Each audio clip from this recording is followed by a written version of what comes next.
پاچا او غلام.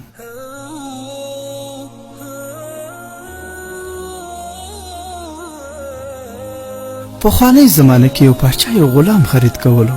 نو د خریدارۍ په وخت کې غلام پاچا ته وویل صاحبه که چېرته ما خرید کړې زه به د خپل ځان یو عادت درته ووایم، بیا ستا خوښه ده که مې اخلې او که مې پرېږدې. پاچا ورته وویل ښه وایه. نو غلام ورته وویل چې زه په کال کې 3 ځله درواغ وایم. پاچا ورته وویل بس همدغه عادت لرې؟ غلام ورته وویل هو. پاچا ورته وویل بس ښه ده راځه دا مې در سره خوښ دی. په کال کې 3 ځله درواغ ویل دومره څه نه دی. خپل کور ته یې راوستو. څه وخت وروسته پاچا چېرته په سفر لاړو. نو یوه ورځ د پاچا ښځې د غلام نه پوښتنه وکړه چې په باچا صاحب باندې حال لرې ښه دی او که نه. غلام ورته ویل هو نور ښه دی خو یو مشکل شته. د پاچا ښځې په بېتابۍ سره ورته وویل هله وایه څه مشکل دی؟ غلام ورته وویل پاچا صاحب لکۍ کړې ده. ښځه ډېره خفه شوه. څه وخت وروسته پاچا صاحب له سفر نه واپس شو. کله چې خپلې علاقې ته راورسېد نو غلام مخې ته ورغلی. پاچا صاحب د کور په اړه پوښتنه ترې وکړه چې څه حالات دي. غلام ورته وویل بالکل حالات خراب دي. پاچا ورته وویل ولې؟ غلام ورته وویل خبره دا ده چې کله شپه شي نو ستا د بیبي څخه بلا جوړه شي، د خلکو په سینه لاس نه باسي او زړه ترې راباسي بیا یې وخوري. پاچا په دې خبره ډېر پریشانه شو. کور ته چې راورسېد نو ماښام لاړې خپلې خونې ته. نور نه څه دلیل شته او نه تحقیق شته، بس په خپله بستره باندې پرېوت.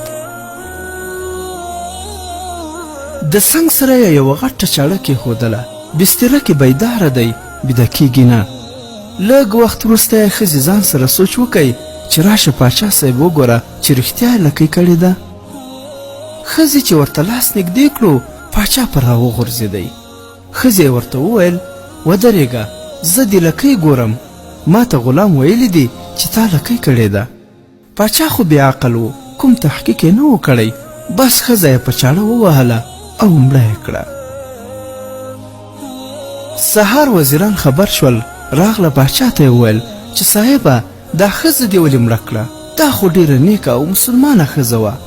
پاچا ورته وویل چې دا نیکه وه چې د خلکو نه یې زړونه راښکل او خوړلې. وزیرانو ورته وویل نه داسې خو نه وه، دا خبره چا درته وکړه؟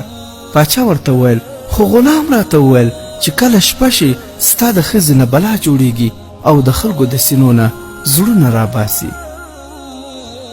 چې کله یې غلام حاضر کړی پاچا ورته وویل چې ښه تا ما ته دروغ ولې وویل؟ غلام ورته وویل چې پاچا صاحب غصه مه کوه، ما تا ته د خریدارۍ په وخت کې نه وویل چې زه په کال کې 3 ځله درواغ وایم، اوس خو مې 2 ویلي دي او یو لا پاتې دی. پاچا امر وکړ دا بې غیرته ژر وباسئ او د دربار نه یې وشړئ چې په 3یم درواغ ویلو باندې به ټوله پاچاهي را خرابه کړي.